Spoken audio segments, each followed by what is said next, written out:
느헤미야를 힘들게 했던 것은 사람 때문이었죠. 막 느헤미야한테 함부로 막 화를 내고요. 느헤미야가 하는 일을 업신 여기고요. 하다 안 되니까 자기 사람들을 모아다가 막 엄포를 놓고요. 그랬습니다. 그러나 느헤미야는 하나님이 주신 사명을 꿋꿋하게 감당을 했습니다. 더 문제가 생겼죠. 이제 유다 사람들이 너무 바깥에서 공격을 해대니까 원망이 생기고 불만이 생기고 그랬습니다. 그래도 또 그 문제를 또 넘어갔습니다. 하다 안 되니까 이제 느헤미야를 공격하려고 했던 사람들은 느헤미야를 직접 살해할 계획을 세웠죠. 그러나 그 계획 앞에서도 느헤미야는 하나님 앞에 기도했다고 하는 내용들을 지난 시간까지 배웠거든요. 이래도 안 되고 저래도 안 되니까 이제 또 다른 방법을 사용하는데, 그것은 예언자에게 뇌물을 먹여가지고 그 예언자가 느헤미야한테 얘기하는 거예요. 오늘 밤에 당장 하나님 전에 숨으라고. 오늘 밤에 느헤미야 당신을 죽이러 사람들을 보낼 거라고 하나님께 예언받았다고, 하나님께 말씀을 받았다고 하면서 느헤미야한테 얘기를 하는 장면이에요. 그러니까 느헤미야를 오라 그래도 안 오니까 느헤미야를 이제 하나님의 전에 가둬놓고 느헤미야를 없앨 생각이었던 것 같아요. 참 나쁘죠. 그래서 오늘 이 내용들을 쭉 보면서 설교라고 하는 것은 그때 기록된 그 말씀을 해석한 후에 오늘 우리의 삶의 자리에서 어떻게 적용하는가, 그것들의 과정을 거치거든요. 그래서 정보만 전달하는 것은 강의예요. 근데 설교는 삶의 변화를 기대하면서 삶의 자리에 적용점을 찾아야 되거든요. 그래서 오늘 본문 말씀을 읽으면서 아이고 나쁜 예언자들, 그래서 나쁜 목사, 그리고 나쁜 예언을 하게 만들었던 사람들, 어리석은 교인들이라고 하는 제목을 갖게 됐습니다. 오늘 말씀 속에서 한국교회 상황에 대한 내용은 제가 전문가가 아니니까 한국교회 상황과 또 실제로 한국교회의 다양한 현상들을 연구하는 학자들의 도움을 입어서 그들의 말들을 인용할 텐데요. 특별히 고신대의 박영돈 교수님의 글들을 참고하면서 현 상황, 오늘날 한국교회 상황들을 전달하려고 합니다. 그 얘기들을 그의 글을 참조했음을 먼저 밝힙니다. 오늘 말씀이 이렇게 시작됩니다. 오늘 보세요. 이후에 10절에 이후에 앞에 있었던 많은 일들, 그 다음에 이런 일이 있었다 이렇게 시작되면서 스마야라고 하는 사람들이 나오죠. 그리고 좀 뒤에 내려가 보면 발음을 잘 하려고 해도 발음이 잘 안 돼요. 노아랴, 여자 이름인데요. 이름이 이상하게, 여러분 해보세요. 노아랴, 발음이 잘 안 돼요. 노아랴라고 하는 여자 선지자와 그 밖에 남은 선지자들에 대한 얘기가 나오거든요. 근데 이 스마야라고 하는 슈마야라고 하는 이 단어는 여호와께서 들으셨다라는 뜻이에요. 한국말로 엘 혹은 야자 들어가는 것은 하나님이라고 하는 히브리 말이 들어있다고 언젠가 설명드렸잖아요. 스마야, heard by 여호바라고 하는, 하나님에 의해 들림을 받았다, 하나님이 들으셨다 이 뜻이죠. 노아랴, 야자 들어가죠. 그래서 노아랴라고 하는 것은 여호와의 친족, 여호와와 만났다 이런 뜻이거든요. meeting with 여호와라고 하는 뜻이에요. 그래서 하나님과 만났다. 그러니까 하나님과 만났으니까 얼마나 잘 하나님의 뜻을 전달하겠어요, 그죠? 하나님께서 들으셨으니까 그 기도를 얼마나 들으셨겠어요. 그래서 말을 이름 참 좋죠. 스마야, 노아랴. 그리고 그 밖에 선지자라고 하는 것은 히브리 말로 나비라고 하는 단어를 쓰거든요. 나비는 신의, 하나님의 뜻을 보여주는 사람이에요. 그래서 예언자 혹은 대변자라는 뜻이거든요. 하나님의 뜻을 보여주는 사람들이 모두 다 희한한 짓을 하는 장면이 나와요. 그래서 여기서 하나님의 뜻을 깨닫고 사람들에게 전달하는 역할, 그 기능, 그 직능을 가진 자들을 오늘날로 보면 목사로 본 겁니다. 그래서 목사라고 얘기하고 이 성경 말씀을 적용해 나가도 큰 무리가 없을 것 같아요. 그래서 그렇게 이제 이해하려고 합니다. 오늘 본문에 보면 스마야가 노아랴와 남은 선지자들이 거짓된 예언을 해요. 그런데 12절 보시면 느헤미야가 스마야가 얘기했던 오늘 너를 죽이려고 사람들이 올 테니까 하나님의 전 외소, 작은 방 뒷 성전 바깥에 있는 그 외소에 들어가 숨으라고. 안 그러면 당신 죽을 거라고. 이런 얘기를 하자 느헤미야가 아니라고 이렇게 얘기하는데 12절 깨달은지 깨달았어요. 느헤미야가. 그는 스마야예요. 자신에게 그렇게 예언했다. 하나님 그렇게 말씀하셨으니까 숨으세요라고 했던 그 스마야는 하나님께서 보내신 바가 아니었음을 깨닫게 된 거예요. 자, 그래서 여기서 우리 먼저 이런 생각을 해볼 수 있어요. 나쁜 목사, 하나님의 말씀을 전달한다고 하는 저 같은 사람들, 저도 포함될 거예요, 아마. 나쁜 목사는요, 하나님이 목사에게 주신 말씀을 전하지 않아요. 그거 상관없어요. 그냥 자기만 하는 거예요. 그 나쁜 목사예요. 하나님이 보내신 말씀을 전달하지 않아요. 자기 얘기하는 거예요. 나쁜 목사예요. 오늘 본문에 하나님의 보내신 거는 상관없는 목사, 나쁜 목사예요. 그래서 그 말을 하려니까 하나님이 보내신 말씀이 아니니까 말을 지어야 될 거 아니에요. 그렇죠? 지어야 되죠. 말을 지었어요. 여기 보면 악한 말을 지어 13절에 보면 말을 지어내는 목사는 나쁜 목사예요. 자기만 하는 거예요. 나쁜 목사예요.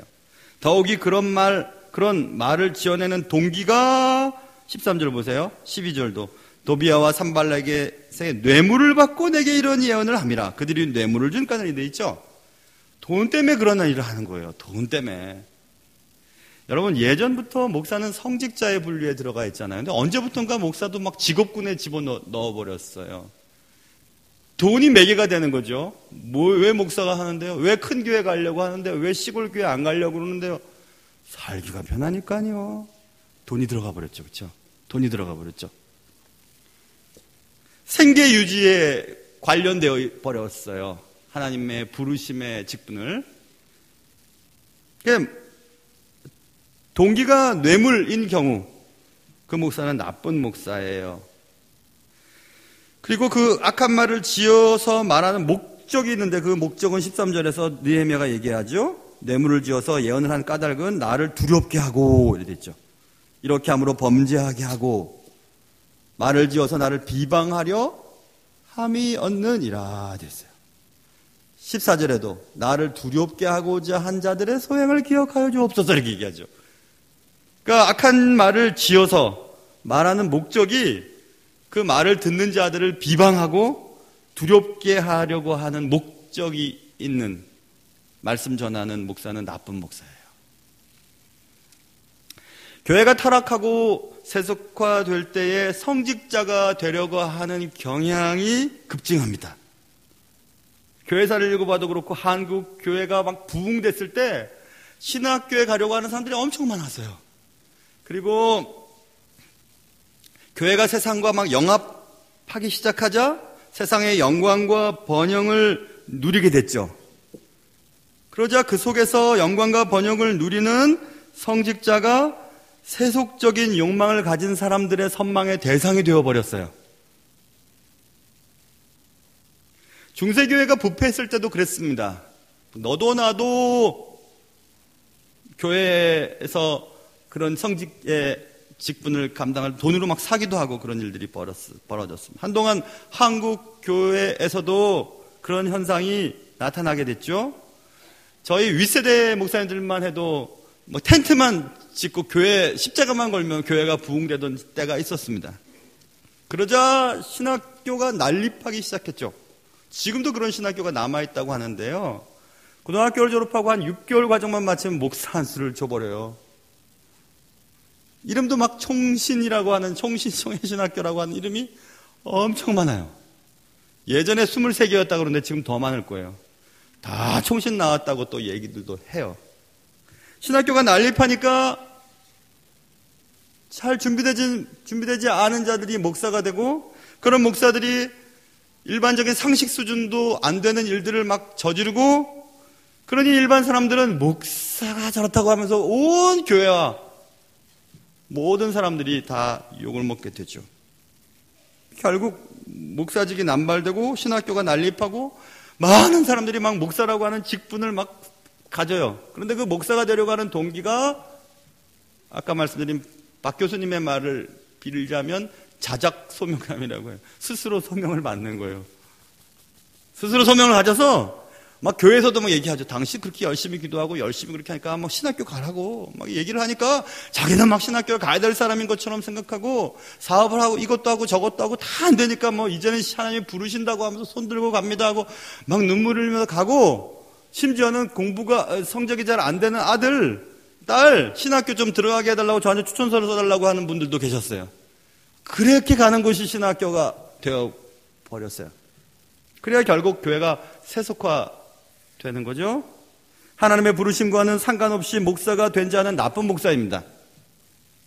스스로 만든 소명감에 빠져 신학교에 들어가고 하나님의 보내심과는 상관없이 목사가 될 수가 있습니다. 아무리 좋은 신학교육을 받는다고 하더라도 주님이 부르시지 않은 자들은 결코 좋은 목사가 될 수가 없어요. 말을 지어내야 하고요. 신학적인 기반이 약하니까, 지적 수준이 약하고 하나님의 영광을 경험한 경험이 없으니까 말을 지어내야 되는 거예요. 무엇을 위해서요? 돈 때문에. 생계 유지의 수단이 되어버리죠. 목사가 직업이 되어버렸어요. 그래서 말을 지어내요. 나쁜 목사들이 만들어지게 됐죠. 몇 년 전에도 우리 부목사님들과 이런저런 얘기를 하면서 얘기도 했고, 얼마 전에도 그런 얘기를 했어요. 목사들은 말씀을 사용해서는 안 된다.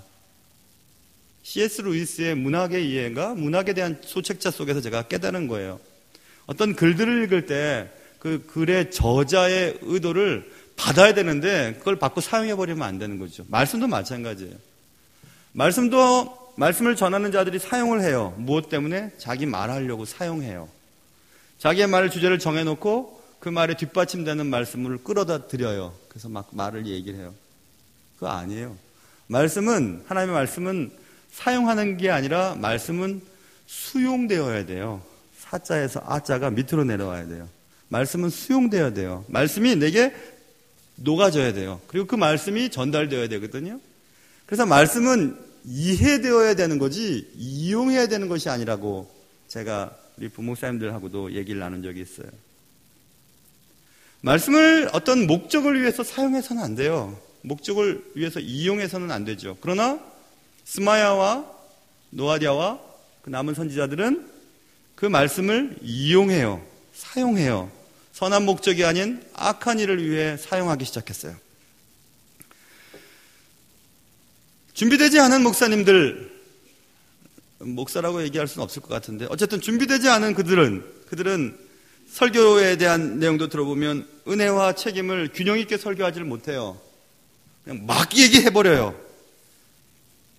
그래서 그 말씀을 들은 자들이 우리의 삶과 유리된 말씀을 듣고 도덕적인 해이에 빠져버리는 거죠. 예를 들면 이런 거예요. 값싼 은혜를 강조해요. 예수만 믿으면 천국 갑니다 하고 금방 얘기를 해버려. 세례 받았으니까 구원 받았습니다. 구원 받은 여러분입니다. 이렇게 얘기해버리니까 구원 받았어, 난 구원 받았어, 됐어. 그리고 실제로의 삶은 그리스도인의 삶과는 다른 삶을 살아요. 수십 년간 교회를 다니고 교회에서 직분을 가지고 목사라 할지라도 한순간에 그냥 말도 안 되는 도덕적인 타락에 빠져버리고 희한한 짓을 합니다. 왜 그럴까요? 값싼 은혜에 젖어들었기 때문에, 그리고 삶이 달라지지 않았기 때문에 그런 거죠. 또 반대의 경우도 일어날 수 있습니다. 말씀을 듣고 율법적인 강조를 하는 말씀만 계속 들으면 이것 아니면 안 된다고 생각해요. 이것 아니면 하나님이 막 진노를 내실 것이라고 생각해요. 새벽기도에서 은혜 받은 사람 새벽기도에 빠지면 죽을 것 같아요. 뭐 기도 안 하는 사람, 기도하는 사람은 기도를 빠지면 하나님 죽이실 것 같아요. 그렇지 않아요. 만약 그렇다면 여기 지금 아무도 없는 사람 앞에서 저도 설교할지도 몰라요. 아니, 죄가 없어지든가.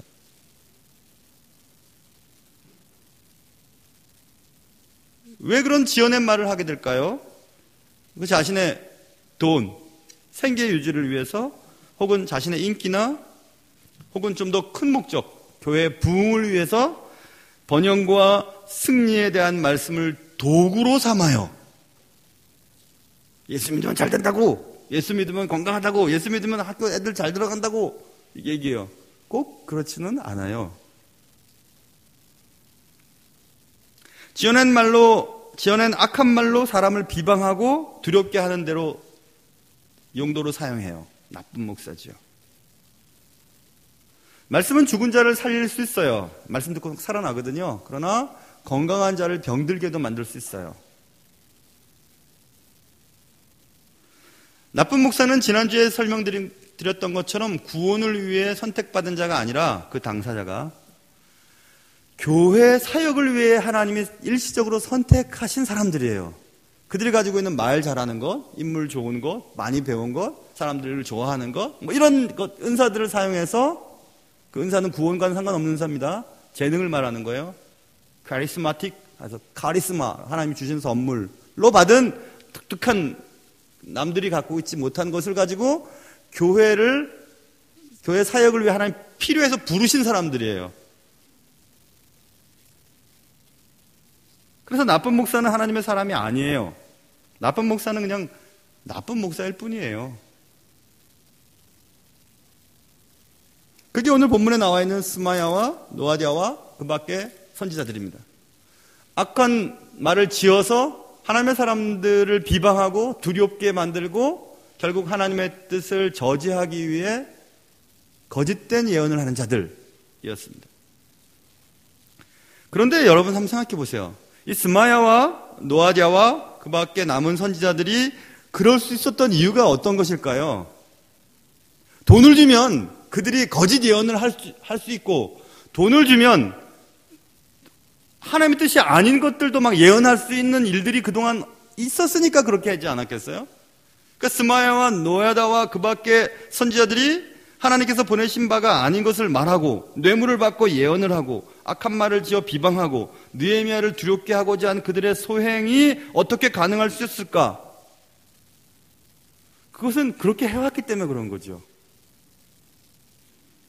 죄는 가만히 있지 않습니다. 욕심이 잉태하면 죄를 낳고 죄가 장성하면 사망을 낳게 되어 있죠. 죄는 결국 모든 것을 망하게 하고 죄의 결국은 파멸입니다.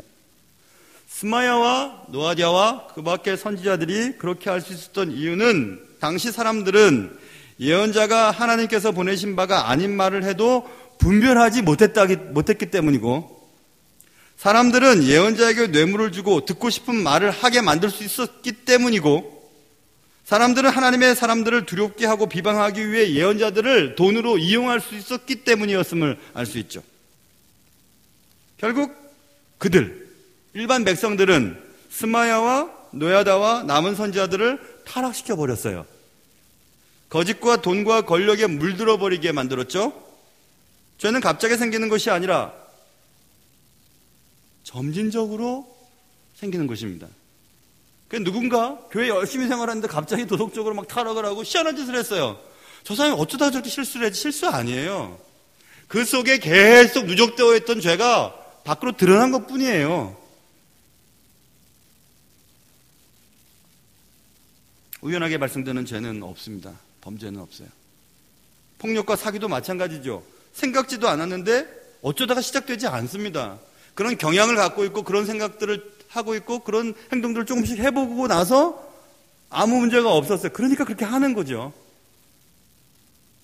오늘 스마야와 노아디아와 그 남은 선지자들이 돈을 받고 악한 말을 지어 하나님의 사람인 느헤미야를 두렵게 하고 비방하고 잡아 죽이려고 하는 일에 동참했던 이유는 그들이 그렇게 살았기 때문에 그렇게 행동했던 것입니다.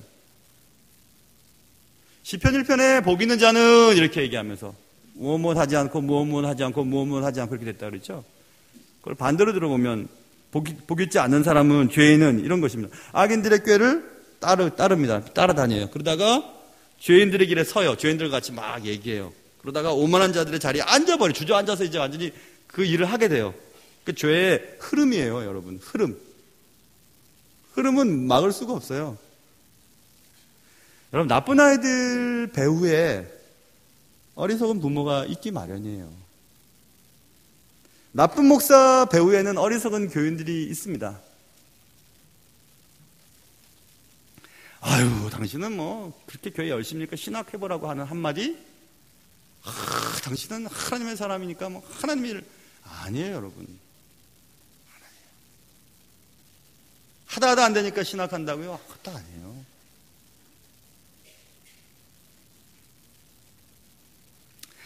하나님께서 보내신 바가 아닌 말씀을 사람들이 듣고 싶어 했어요. 돈만 주면 그렇게 말할 수 있는 예언자가 있음을 알고 그렇게 했어요. 뇌물을 주며 말을 지어 만들게 했습니다. 들어야 할 말씀이 아닌 듣고 싶은 말씀만을 요구합니다. 한국 교회가 그렇죠? 들어야 될 말씀을 듣고 싶지 않아야 해요. 듣고 싶은 말씀만 원해요. 인간의 재담, 그리고 유머에 의해서 조작된 깊이가 없는, 신학적인 뿌리도 없는, 성경 해석이 제대로 되어 있지 않은 말씀들을 막 전달해요. 그래서 막 웃고 즐겁게 만들어 줍니다. 감정이 막 자극돼요. 그래서 말씀에 은혜 받았다고 해서 돌아가요. 근데 삶의 자리는 하나도 달라지지 않아요. 그렇게 세계적인 대단한 영향력을 주었던 교회들도 한순간에 막 훌청해버립니다. 결정권자들의 생각이 막 달라져 버리고 막 얼마나 많은 비난을 받는데도 도대체 깨닫지를 못해요. 왜 그럴까요? 뭐가 잘못됐죠? 성경 말씀이 제대로 강해되어지지 않았기 때문 아닐까요? 하나님의 뜻이 제대로 학습되어지지 않았기 때문은 아니겠습니까? 오늘날 이 시대의 성도들은 감정을 자극하고 속을 시원하게 만들어주는 설교를 따라다녀요.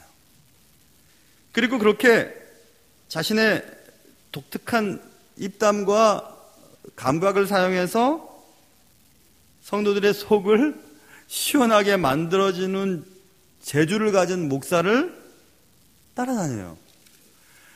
목사의 개인적인 삶, 그리고 그의 도덕적인 수준, 그의 거짓과 거짓되지 않은 것은 상관이 없어요. 그냥 내가 거기 가서 말씀을 들으면 좋으니까 그런 건 다 잊어버리고 그냥 가는 거예요. 그냥 가요. 거룩한 삶과는 상관없는 성공, 승리, 번영의 늪에 빠져버리죠.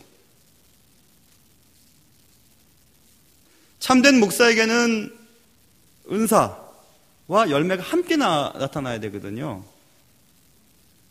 그런데 교인들은 설교만 잘하면 됐지 내게 좋은 말만 해주면 됐지 라고 여기고 그것들만 바래요. 돈을 쥐고 말입니다.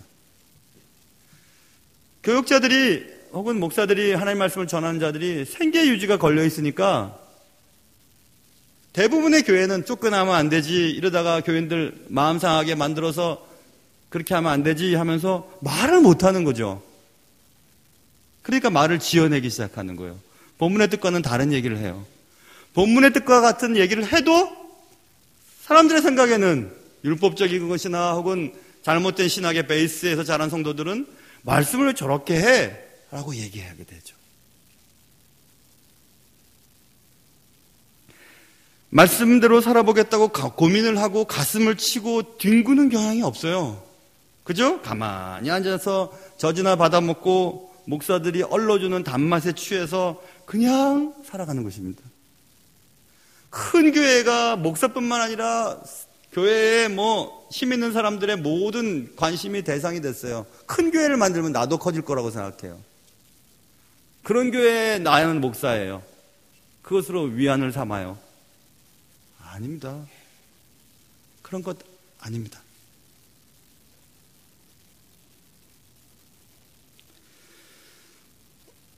어리석은 교인은 하나님의 사람이 아닙니다. 어리석은 교인은 그냥 어리석은 교인일 뿐이에요. 만약 목사가 선망의 대상이 아니고 멸시와 천대의 대상이 되고 목사가 걸어가야 할 길이 가난과 고난으로 가득 차 있다면 그래도 목사 되겠다고 하는 사람들이 많이 올까요? 아니요.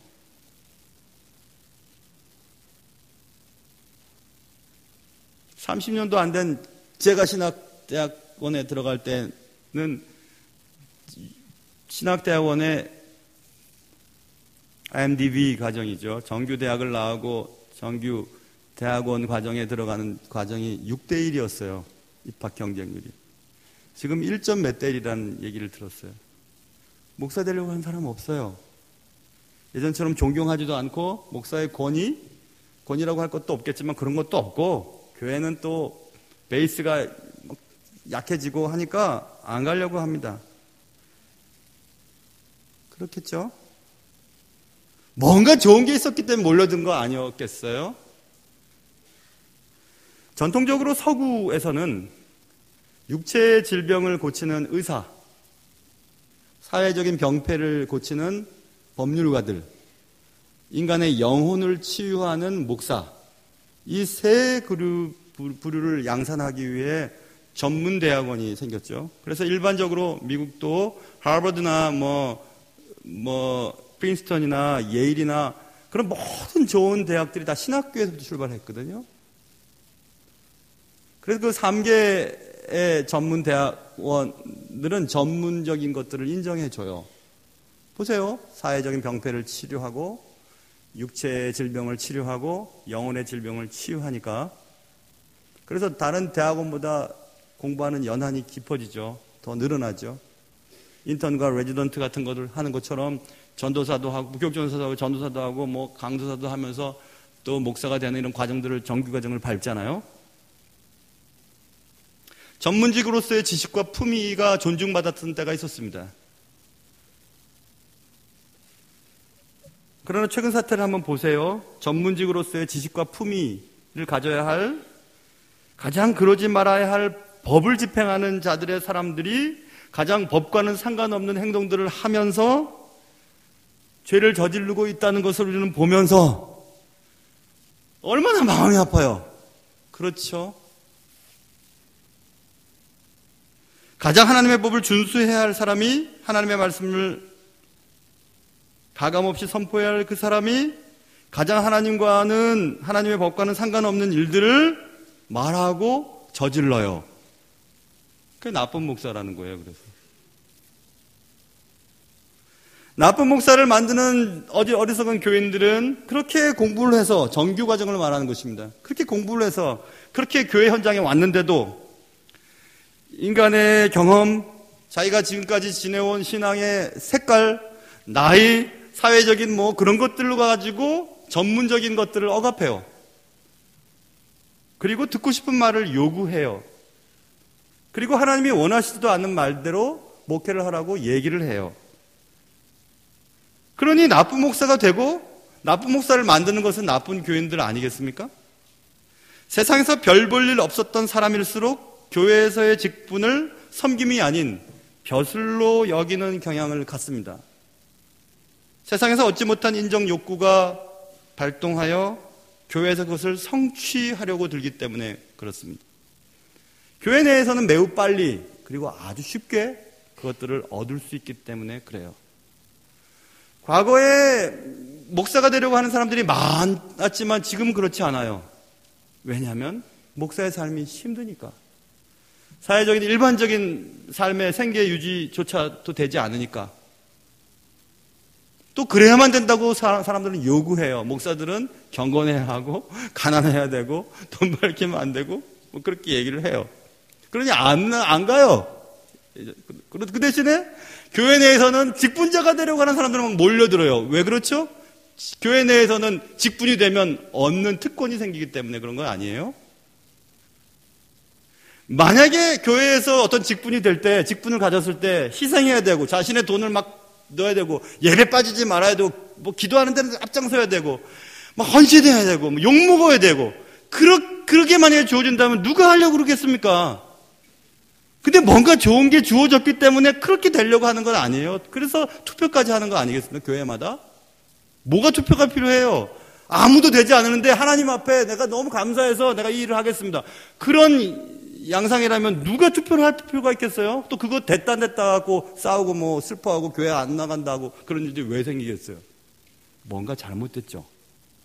분명히 잘못돼 가고 있는 거 맞죠? 잘못되고 있어요.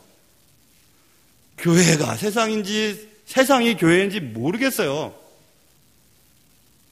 나쁜 목사, 어리석은 교인. 목사는 목사대로, 교회는 교인대로. 한국교회 타락은 이처럼 나쁜 목사와 어리석은 교인들이 만들어낸 합작품인 결과예요.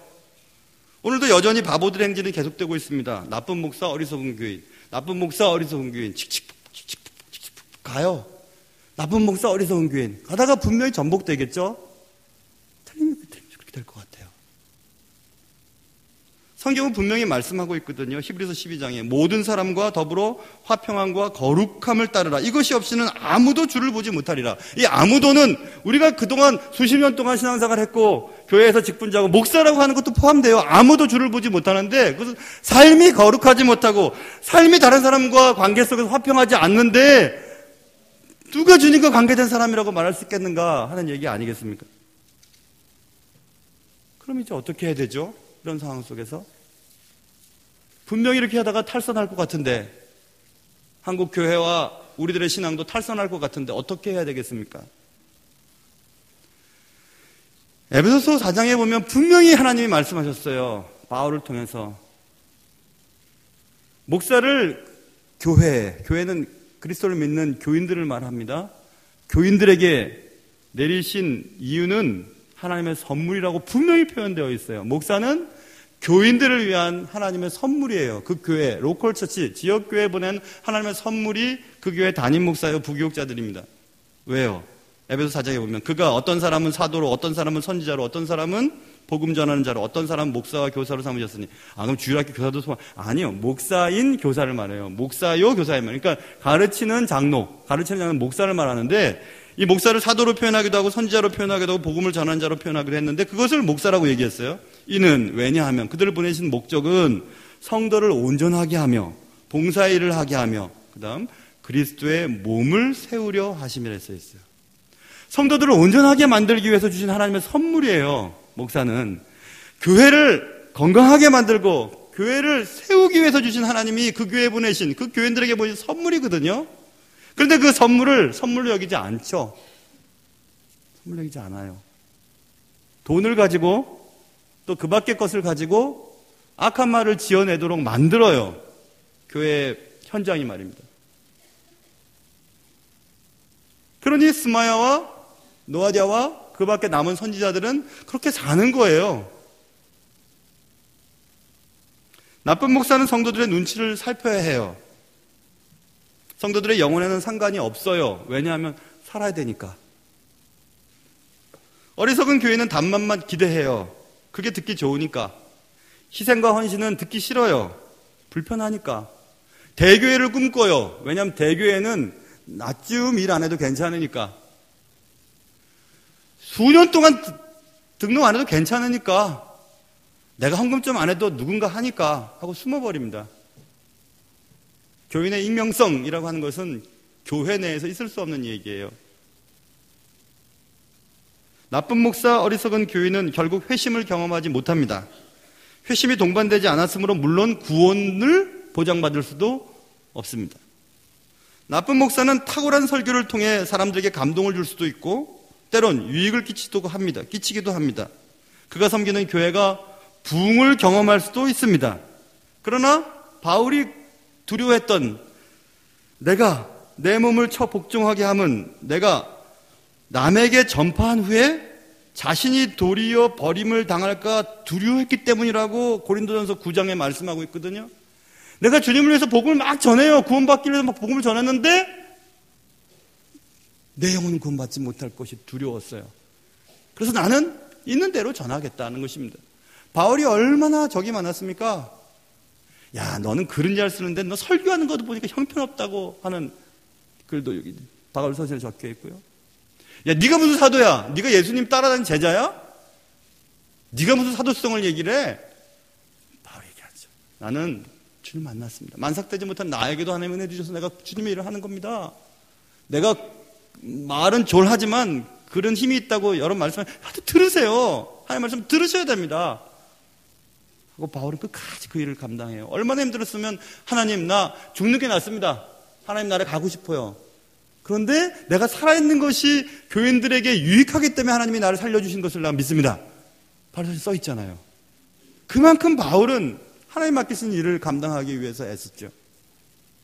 여러분 사랑하는 여러분 지금 이렇게 많은 사람들이 모여있지만은 우리가 교회 생활하고 교회 헌신하고 교회에서 노력하고 교회 직분을 가지고 목사로서 그렇게 수고를 많이 했어도 내 영혼 구원하지 못할 거면 무슨 소용이 있겠습니까?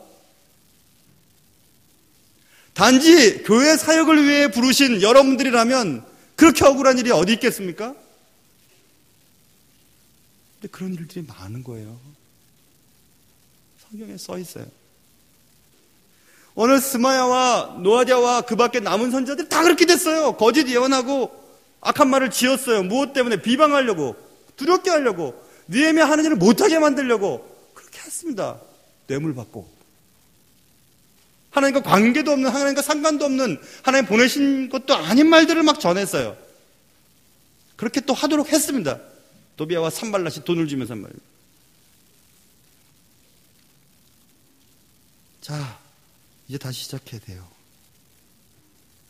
우리가 가진 올바르지 못한 신앙생활의 의도, 무엇 때문에 신앙생활을 하는지 한번 살펴봐야 되고, 순결하지 못한 봉사, 무엇 때문에 앞에 나서서 일하나요? 인정받으려고, 표 받으려고요? 아니면 누구한테 뭐 잘 보이려고요?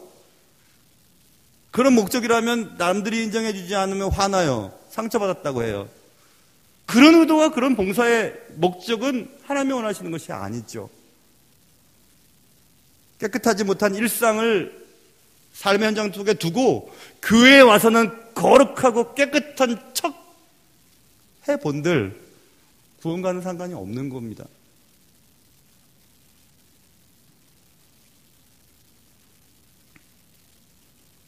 그래서 아마 주님께서 다시 예수라고 하는 말씀으로 올해 우리의 마음이 다시 한번 재정돈되기를 원하시는 것 같아요. 깨끗하고 겸손한 마음으로 주님을 처음 만났을 때와 같은 순수한 사랑, 헌신을 주님은 회복하기를 바라고 계십니다. 본문에 등장하는 스마야와 노아디아와 남은 선지자들이 쫓았던 저급한 욕망, 소위 공동체의 도비아와 산발랏의 그 세력, 그의 눈에 잘못 보이면 안 될 거라고 하는 그런 두려움, 그리고 그들에게 뇌물까지도 주면서 말을 지으라고 하는 그들의 요구에 다 넘어가 버렸지요. 주님이 원하시는 좀 더 높은 영적 경지에 이를 때 우리의 삶에, 우리의 신앙에, 우리의 봉사와 섬김에 참된 자유가 있습니다. 하나님의 영광스러운 광위 앞에 사로잡힌 목사가 세력 있고 권세 있고 능력 있고 내 돈줄을 쥐고 있고 생계를 유지하는 것에 뭘 갖고 있는 그런 사람들을 보지 않고 하나님이 내게 주신, 하나님과 관계된 것들을 말씀을 마음껏 전달할 수 있는 그런 목사, 그리고 우리에게 주신 선물인 것을 알고 그 입을 통해서 전달되어진 하나님의 말씀에 감사하면서 그 말씀이 내게 받기 쉬운 일이든지 그렇지 않지 상관없이 하나님의 말씀이라는 것을 믿고 그 말씀 앞에 엎드려서 겸손히 순종하는 그런 교인들, 그런 교회가 되어야 되지 않겠습니까? 여러분 어떠십니까? 어떠세요? 그래야 되지 않겠습니까? 기도하겠습니다.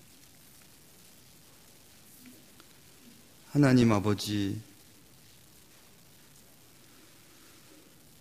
나쁜 목사 절 포함하여 많고, 나쁜 목사 만드는 나쁜 교인들 많고, 교회에도 돈과 성과 권력이 들어가 버렸고, 교회에서 주는 유익을 쫓아 이리저리 흔들리며 나와 관계되지 않은 일에 대해서는 관심도 없고, 하나님의 나라나 하나님의 광휘, 영광스러운 광휘는 기대하기보다는 이 세상에서 그냥 잘 먹고 잘 살고 복을 누리는 것에 집중되어 있는 말씀과 그 말씀을 바라는 교인들, 하나님 아버지, 우리에게 진실한 마음을 주시고 하나님의 말씀 앞에 낮아지게 하시고 하나님이 우리에게 진정 원하시는 것이 무엇인지 깨닫게 하시고, 그래서 참된 목사, 좋은 교인,